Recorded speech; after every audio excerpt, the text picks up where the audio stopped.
الحمد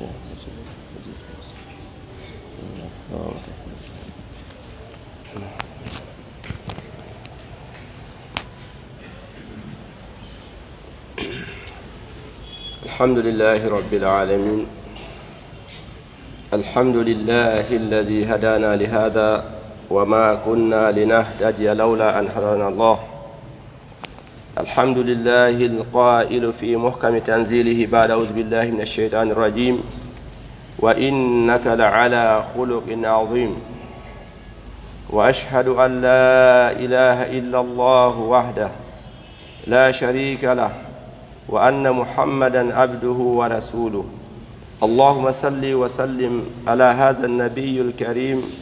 المبعوث رحمة للعالمين وعلى آله وأصحابه أجمعين. يقول سبحانه وتعالى: يا أيها الذين آمنوا اتقوا الله حق تقاته ولا تموتن إلا وأنتم مسلمون. ويقول سبحانه وتعالى: يا أيها الذين آمنوا اتقوا الله ولتنظر نفس ما قدمت لغد واتقوا الله إن الله خبير بما تعملون. أيها المسلمون، أوصي نفسي وإياكم بتقوى الله عز وجل في السر والعلن، فإنه جماع الخير كله. ويقول النبي صلى الله عليه وسلم: إنما بعثت لأتمم مكارم الأخلاق. ويقول النبي صلى الله عليه وسلم في حديث آخر: إن الرجل لا يدرك بحسن خلقه درجة الصائم القائم. وقال عليه الصلاة والسلام: أكثر ما يدخل الناس الجنة تقوى الله وحسن الخلق. يتي الله سبحانه وتعالى إن جولي إن لا رميد محمد صلى الله عليه وسلم هري موضوع من هند وموضوع وندو مهم جدا، يعني وندو important موجة في هندو. nde tawde mawdu men hande no humori diina men kan tigi parce que fi jikkuji men din enen en fo meɗen hiɗen andi Allah subhanahu wa ta'ala on o mara haaju hay fusko wonɗen mo rewde ko ala ko wawete wadde ko tawata ko kanko wonɗen e waɗande ko hoore men wonɗen e waɗande. joni noon no jeeya kadi noon e diina men kan jikkuji men ɗin enen julɓe ɓen ko honno wonirten e ko honno wondirten. ko ɗum waɗi sinelaɗo meɗen Muhammad sallallahu alaihi wasallam ɓe maaki ande dey min on komi nerira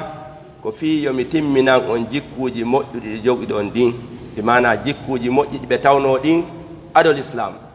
eɗen andota e muɗum suusugol reedu, teddugol, aadennagol, hunnugol ahadi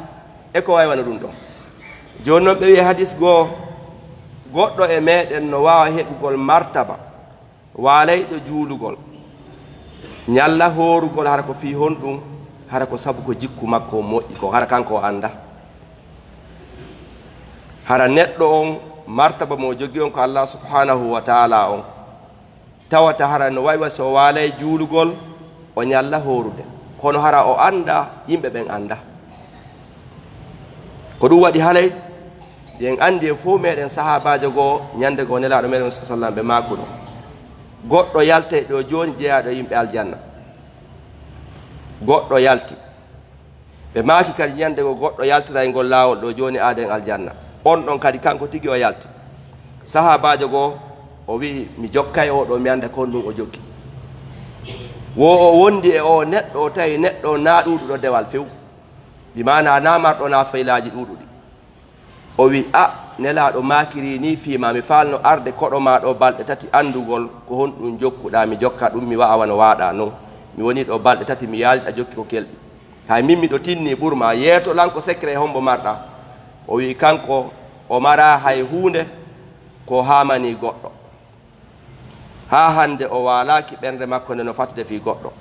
o accina yimɓe ɓen fof kala waɗɗo mo goɗɗum o accanay on ti ko so waalo. kanko kadi kala mo o huwondirta kono haniri noon ɓe woni o huwondirɗa, bi mana ko jikku moƴƴuɗo. donc en andi jaka oɗo martaba mo heeɓi on ko fi on ɗum ko jikku makko moƴƴon. nelaɗo meɗen Muhammad sallallahu alaihi wasallam ɓe makani en ko ɓurta naarugo yimɓe ɓen fof aljanna ko hulgol Allah subhanahu wa ta'ala e moƴƴugol jikku. joni noon hal almuslimuna alyawm yaktabuluna annabiya sallllahu alayhi wa sallam bi akhlaqihi alsharifa. فقد سئلت أم المؤمنين عائشة رضي الله عنها عن أخلاق رسول صلى الله عليه وسلم فقالت كان خلقه القرآن الكريم. المسلمون اليوم عندنا مشكلتهم كبيرة، لا يوجد مشكلة كبيرة في جانب العبادات الصلاة والصيام، بل المشكلة الذي لدينا هو في المعاملات والأخلاق. ولذلك صاروا كثير من المسلمين اليوم مفلسون في ميزان الشرعي، يعني بالتعريف الشرعي. قدوة دي هراي ان لاندو دين هوري من ان جولب بين هيدي نينتinde nelaado meden Muhammad sallallahu alaihi wasallam jikkuji mabbe din kayen ala be nyentinde. Yani hide lando den hoore men, lando den ko honno be wondirno e sahaba ben, ko honno be wondirno yimbe mabbe ben Makka. Enen kadi ko honno wondirden e hoore men e jama on, lando den gal landal do hoore men sen daari en taway hide woddondire e mabbe moƴƴano. Senen Aisha radhiyallahu anha baabe landama jikkune la non kon be makuno alqur'anul karim ko deftere Allah de tigi wonno jikkuno la don ko yeten ton kon ko du wonno e mabbe. ko ɗum waɗi nelaɗo meɗen Muhammad sallallahu alaihi wasallam heewi e yimɓe araynoɓe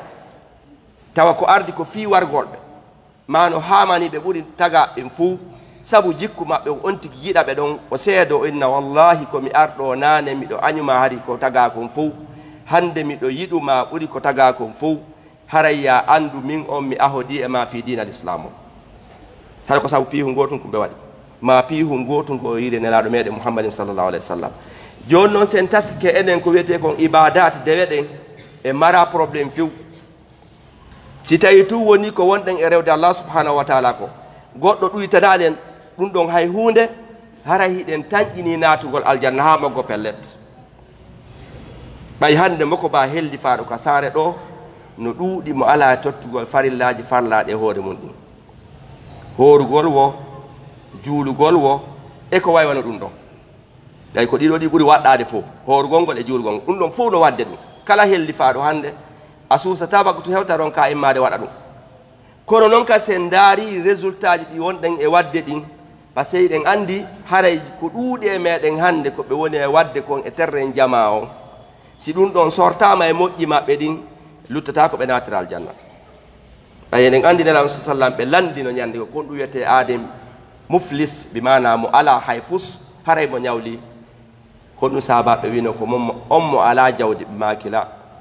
ko neɗɗo waɗo ko moƴƴi buy o lorra buy bi mana ñande yawmal qiyama si tawi woni golle makko ɗen ɗe darama tawi ɗum ɗo naaday o neɗɗo ɗo aljanna si tawi woni jommum en arani bi mana ɓe o jogani haqqeji ɓen o piyi oɗo o yenni oɗo o warani oɗo o ñamani oɗo o ñoyi oɗo si ɓen ɗon arimo ɓe teƴi ɗon ɗum ɗon fof lannay yiltoɓe ƴetta bakkatuji maɓɓe ɗin ɓe hibba e hoore makko naade kayite nelaɗo meɗen Muhammad sallallahu alaihi wasallam ɓe maki ko oɗo wiyete muflis ko ɗum waɗi haray hiɗen duwa wattangol yiila moƴƴa l'islam men on diina men kan hino lerɗini ɗum ɗo moƴƴa ko wiyete ko al akhlaq jikkuji moƴƴuɗi diina men kan fayda wuren se wattani nila nelaɗo meɗen Muhammad sallallahu alaihi wasallam o domaine ɗo ko ɓe gollimo kon fayda ɓe gollal ɗum ɗon ka ibadat ɓayɗen andi ko yata fayda duuɓi sappo ko jama on ɓe wonno e moƴƴinde si dewe ɗen fuɗɗi arde fi hon ɗum par ce que neɗɗon so moƴƴali are ko moƴƴinta kon ko fenade bi mana mo ƴogiri basagare pelleɗɗan ɗon hibba e kaleydi ka si tawi woni an ko wonɗa e moɓude kon e ko wonɗa e sakode kon ɗo fota pellet hara ya andu ko perdi wonɗa golle joni noon e diina men kan ka lerɗiɗi en ɗum ɗon hiɗen andi ɗum ɗon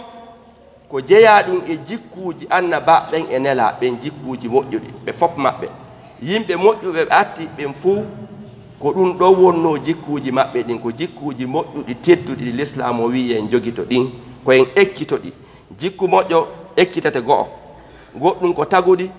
goɗɗum ɗum no toon ko ya toro Allah yo Allah okkore ɗum wona ɗum ɗon ko ɗum waɗi sen daari ka alquran Allah subhanahu wa ta'ala nokku ka o daali wa sari'u ila maghfiratin min rabbikum wa jannatin arduha as-samawati wal ardu uiddat lil muttaqin komɓe o wino الذين ينفقون في السراء والضراء والكاظمين الغيظ والعافين عن الناس والله يحب المحسنين. Donc en andi jaka aljanna on en jandude o aljanna e marde vale e jaka dum don no marana o aaden sifaado di sifaaji do. Donc dum wodi haray ko wiyete ko jikku moƴƴon dum don haray ko ma ndaren joni non aynal maraji. المراجي معروف القرآن الكريم سنة نبينا محمد صلى الله عليه وسلم الحديث النبي صلى الله عليه وسلم يتحدث عن الأخلاق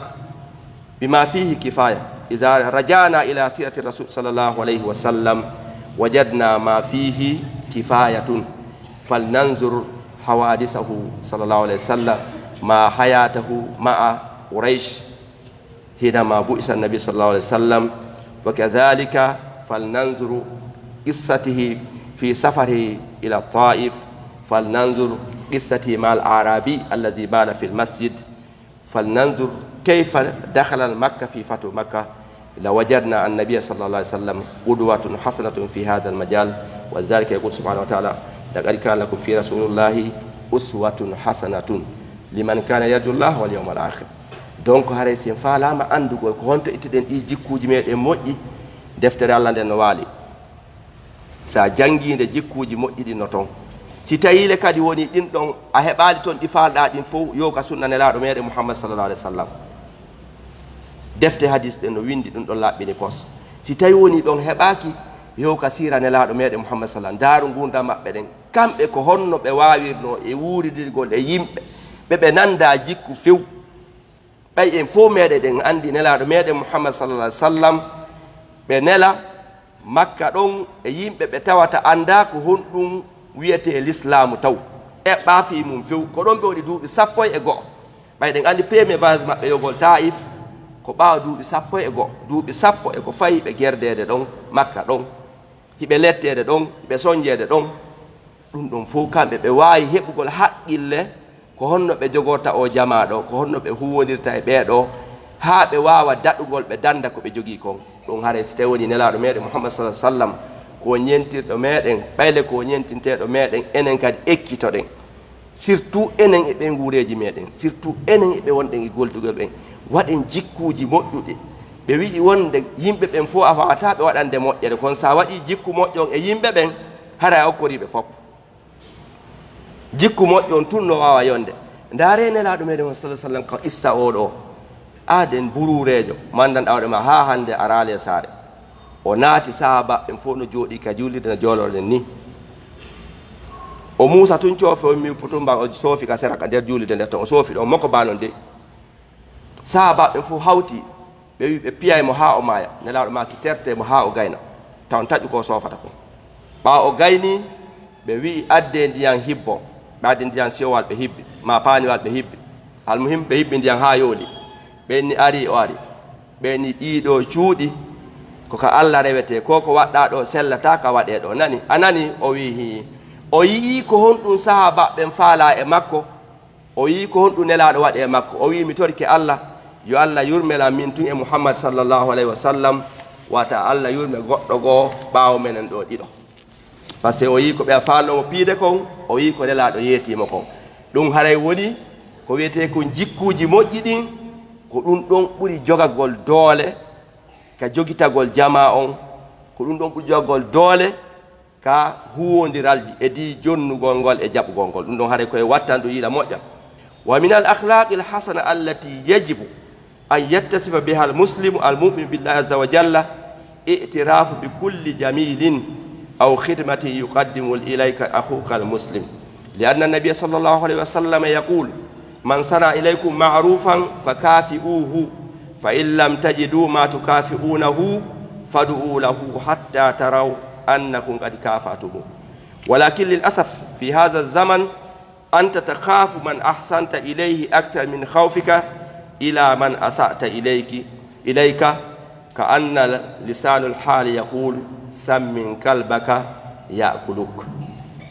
ko ɗum waɗi hare no jeeya e jikkuji moƴƴi ɗin an neɗɗo on ya reconise mo waɗanima moƴƴere si goɗɗo waɗanima moƴƴere ko nde fanɗi wo ko nde fanɗi ya jaɓu ɗum teddinamo e hoore ɗum hara a yawakimo a lorraki hara a lorranimo fi honɗum ko nelaɗo meɗen hon sallallahu kamɓe tigi maaki kala waɗanɗoma moƴƴere yoɓumo ko waɗanma kon kala waɗanɗoma moƴƴere bi mana moƴƴere nde waɗi wono nde wayi yoɓu on tigi ɓe maaki sa mara ko yoɓama awa du'anomo ha tañƴinoɗa Allah jaɓi torare ma nden e fee makko kono sen daari zamanu ngun hande fayde an neɗɗo on ko ɓurɗa holde bone muɗum ko ɓe moƴƴiɗa e mumɓen ayen fof meɗen hiɗen wuurda hiɗen ande hande ko ɓurɗa hulde bone mum ko neɗɗo mo waɗanɗa moƴƴere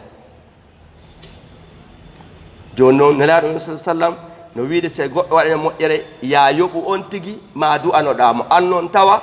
ko contraire wonɗa e wadde hara a ñentini nelaɗo ko a ñentinade jawabu on ko a ñentinade a sikka e wuren alhaali on ɗo ko wi'i ko fayno bareeru mandu ndu ngate arabu ɓeyne sammin kalbaka yakuluk ɗum kon ɗum won ɗum ɗon ko sa walli goɗɗo ha haaju makko on gasi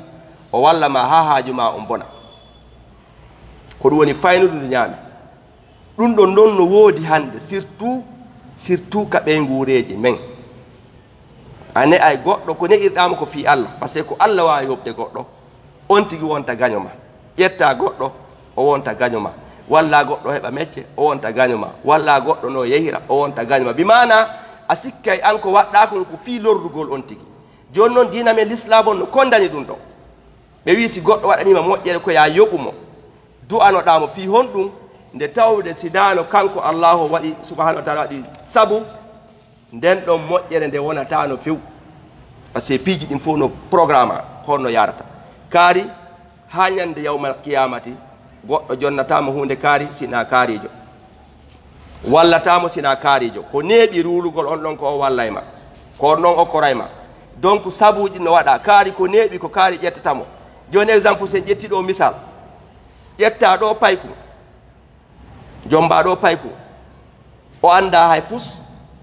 o yanda hay nokku o mara hay fus naɓamo e leydi ko wonon ton ha situation makko moƴƴa o heɓa gandal o heɓa métier o heɓa mbuuɗi tawa kanko ko yoɓirtama ko honɗum ko hawkugol ma na ɗum ɗon tun raɗagol ma na ɗum ɗon tun artirgol ma hara moƴƴi ka moƴƴali moƴƴali hara ɗum ɗo woni sammin kalbaka yakuluk ayuha almuslim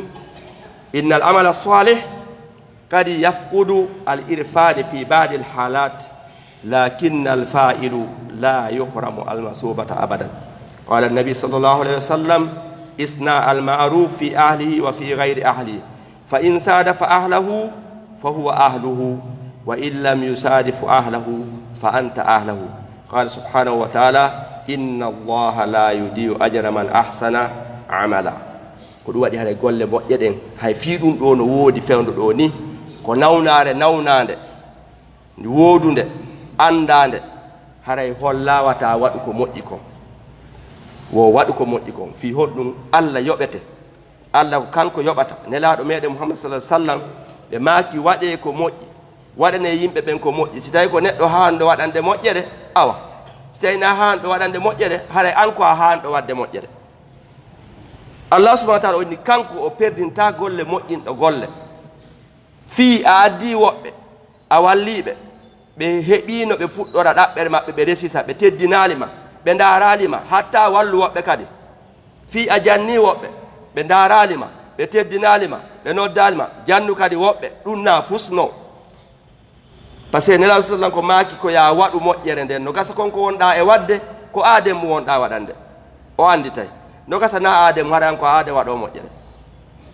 ɗon haɗa koye watta yiila moƴƴere par ce que buyno toon ɓe waɗa e moƴƴere si goɗɗo mettinani ɓe nden mum ɓeynami waɗetata moƴƴere donc haɗa hollina Allah fi Allah waɗirta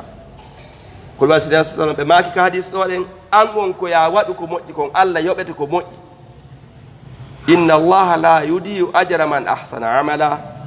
si tawi woni e nder muɗum goɗɗum arti bi mana o jonnima jikku moƴƴo alhamdulillah fa bi waɗi siko liddu muɗum waɗu tun ko moƴƴi kon Allah subhanahu wa ta'ala o yoɓete ka aduna ɗo so yo ama lahara en fof meɗen eɗen andi neɗɗo wonowo yanganagol jama on wono waɗande ɓe moƴƴere on ɗon moƴƴere iwata e juuɗe makko iwata e ɓeyngure makko nde ɓe maaki kadi wo si tawi woni hara nen so sallah no maaki sida faala yo Allah waɗu barke e ɓiɓɓe ma ɓen e duuɓi ma ɗin e jawdi ma ɗin ko ya jokko enɗam maɗan jokkoɗa yimɓe ma ɓen ittanaɓe andeji darama tawama kadi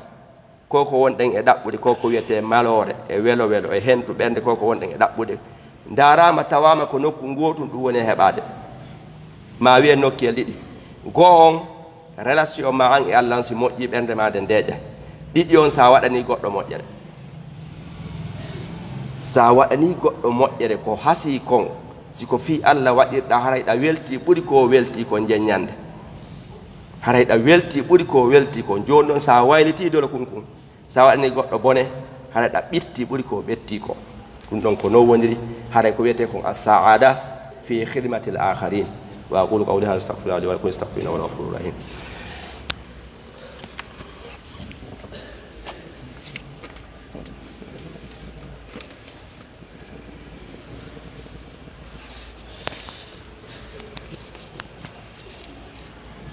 الحمد لله وبنعمته تتم الصالحات والصلاة والسلام على أشرف الأنبياء والمرسلين نبينا محمد صلى الله عليه وسلم. أيها الإخوة، بشرى جديد من لأهل هذا البلد لخدمة كتاب الله عز وجل الذي قال في حقه كتاب أنزلناه إليك مبارك. فقد رأينا حفلة التخرج الذي مر يوم الأحد الماضي ويشارك فيه أو شارك فيه جميع أهل هذا البلد بما فيه الحكومة ورجال الأعمال وكذلك السفراء العالم الإسلامي أجمع. أيها المسلمون، أوصيكم بتقوى الله عز وجل وخدمة هذا الكتاب القرآن الكريم حتى نكون من أهل القرآن، لأنهم هم أهل الله وخاصته، ونرجو من الله سبحانه وتعالى ذلك في جميع أفراد المجتمع، خاصة المسؤولين والأغنياء والعلماء والآباء والأمهات حتى ننالوا رضا الله سبحانه وتعالى. hare yetti Allah subhanahu wa ta'ala ko welo welo tiiɗo wonɗen e andintingo ɓayde yewte fi jikkuji hiɗen ande wi jikkuji men ka Qur'an ƴettitendi e yii welo welo ko waɗi kon ɗo e ala feƴƴuɗo ka meɗen ɗo yimɓe temeɗɗiɗo e jeego jonnaɓe diplôme hunjiɓe alqur'an alkarim. ko ɓurino weltingol ɗum ɗon fof koko tawata yimɓe leydi ndin fop kabe yahuno seeɗaɓe. so en fof meɗen eɗen andi golle koɗe tiiɗi wo koɗe tiiɗi si tawi ko aden jama seeɗaɓe woni e majje ma fedde wotere ma leñol gotol ma ko ɗum ɗen ɗon hara hitta. kono si golle waɗi leƴƴi ɗin fof wiyen jamaji ɗin fof laamu ngu wo marɓe mbuuɗi wo karamakoɓe wo fop yeehi fotti e nden hunde ɗon nden ɗon hara sama kala lanni e mayre. ko ɗum waɗi jenjande ko waɗi ɗon kon ko welo welo wenande yimɓe ndi leydi ɗo eɗen andi neeɓi karankoɓe men ɓen no noddude no tawa e maɓɓe Cheikh Oumar Bari ɓe wiino yen eto suudu kala suudu heɓa hunjiɗo Qur'an gorko goto e debbo goto ko ɓuri fanɗude kon fi kulli baytin hafiz wa hafiza. ɓe wolino yen eto waɗen ɗum jenñande ɗon ko ɓuri lankadi weltingol weltini jama on ɓen ɗon fop ko janguɓe gande goo tawaɓe ko ɓen ɗo wonata worɓe ɓen jango sonnajo goo ɗon hunjiɗo Qur'an wonɗo e lanitade hikka ɗo fi médecin yagal jeeyaɓe ɓiɓɓe meɗen ɗo ko ɗum woni haray ɗum ɗo ko holli ko yi en wakkilo kala goto e maɗen surtout responsable ɓe ɓen par ce que ko ɓen ɓuri marde doole. siɗa lammina haala ma kan tum no naɓa lowre molanade hara ko wolugol tum no naɓa lowre wolnade e marɓe mbuuɗi ɓen par ce que ɗe golle ɗe ko golle jawdini ila ka l'islamu fuɗɗi en fof meɗen hiɗen andi yiltoɗen e nelaɗo meɗen Muhammad sallallahu alayhi wa sallam ɓaɓe ƴettini ene Khadija hari ko patron jo jeeyaɗo e patron ɓe Makka ɓen si tawno nu nasifa on sonnaje ɗon ɓe heɓuno ko bamba ɓe e wiyatano l'islamu marsata par ce que ko Allah addi marsay kono sattede waɗayno kono nelaɗon ɓe nela o ƴetti jawdi makko ndin o watti e juuɗe maɓɓe kala ko wiyete financement kala ko gollete e hino mbuɗan ɗin ko pré ko ɗum waɗi ɓaɓe arti ka hisar kaɓe huuɓano toon duuɓi tati en fof meɗen andi ɓe wino économie nene halisan ko ɗon lanni jawdi maɓɓe ɗin ko ɗon lanni. Donc patron ɓe ɓen min wuremi ɗo miiji no gasa woɓɓe tawta idée woɓɓe tawta kala marɗo cuuɗi tati hoɗu e woturu luyina woturu fi ko ñaama ƴetta woturu waɗa duɗal fi ka ɓiɓɓe carte e hunji o ɓuran fi Allah ƴetta goto e hunji ɓen ɓura inna ƴettuɗo fayɓe noga e jow ɓe sardo dépensement hunjina ɓe ɗo ɓuran wiya kadi e nder komi jonnuma ndu suɗɗo luwasi ala kona hunjina ɓiɓɓe an ɗiɗo ma nayo waɗa ɗum ɗo fi Allah fiya heɓu aljanna an kadi ɓay en fof meɗen hiɗen andi ñande goo weetay hara en ala fes jawdi ko marnoɗen fop ko moɓunoɗen fop ɗum ɗo yara ni hiɗe yiide kono e wawata wajitade e goɗɗo e wawata seytane jaɓata hiɗa mari juuɗi tati ƴettu woturu adda karamakojo hande ɗe marɗo karankoɓe hunjiɓe qur'an ko fanɗi wo no gasa ɓe hay wurure leydi men ndi ƴettu fayɓe no gay jow wona ɗo ta yoɓal luwasi hay mbuɗu mi yoɓatama hay mbuɗu yoɓin fayɓe ɓen ko ñaama jannaɓe hunjinaɓe alqur'an ɓay pellet Allah subhanahu wa ta'ala kanko tigo ɗo haha kitabum mubarakun anzalnahu ko deftere waɗande barke alqur'ana kala kande janga hiɗen andi goy hiɗen andi naafi en anda ka qur'ana janga o Allah waɗa e barke nden nokkure ɗon nde wonno qur'an on ka men fuuta quartier ji ɗin fof duɗe no woodi no jangede hari barke no woodi kamen timmuɗo tis en fof hiɗen andi hade sa yaha e fuuta koko sanzorana ɓorta hande sa yaha e fuuta ko ñamata ko watta yeeso si yaha ka en fof hiɗen andi ɗum lemunde ala e moƴƴude mango ala e moƴƴude mo ɓe no jiɓi ko honɗum waɗi fi honɗum duɗe ɗen toon ɗe ɗanninama fes fiw donc deftere Allah subhanahu wa ta'ala nden immoɗen daditoɗen sifa ko ko waɗi ɗo jeññande ko darsu waɗana ɗen fiyen immo yanganoɗen nde deftere en fof men ƴawende wotere ɓay en fof men hiɗen andi sa heeɓi ɓiɗɗo hunjiɗo alqur'an o goltiri qur'an ɓe wi ñande yawmal qiyama ko magewal hippeteɗa taaj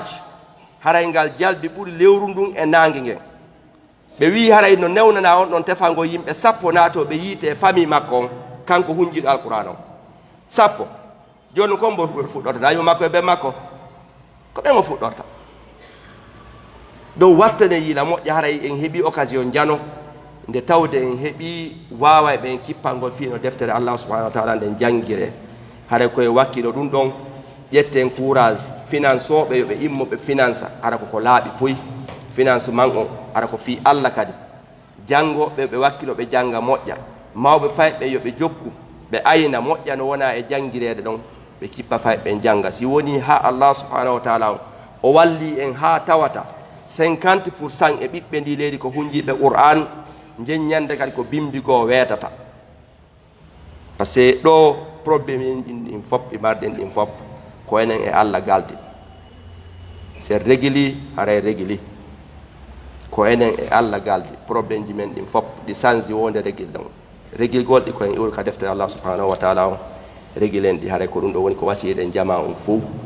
e wawata yewtugol ha gayne finde deftere Allah ko wiyeten jama on goto kala e men siko ɓiɗɗo goto joguiɗa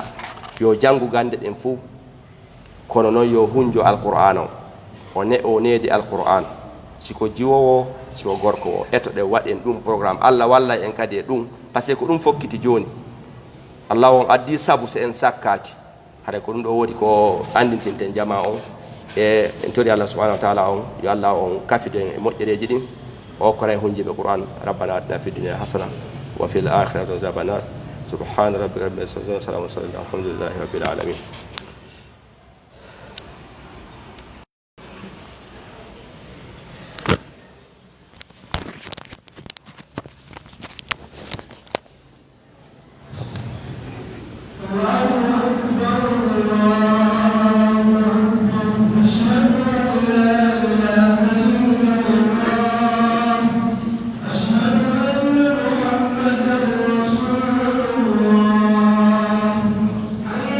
الصلاة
C'est l'association Fatima Zahra pour la prédication et l'éducation en islam à l'honneur de plaisir de vous informer et vous inviter à une grande conférence qui organise le vendredi 7 mars 2021 à 15h dans l'enceinte de la mosquée de l'Oustad Abdou sur le gratuit métier de la Paris sur la D4 sous le thème intitulé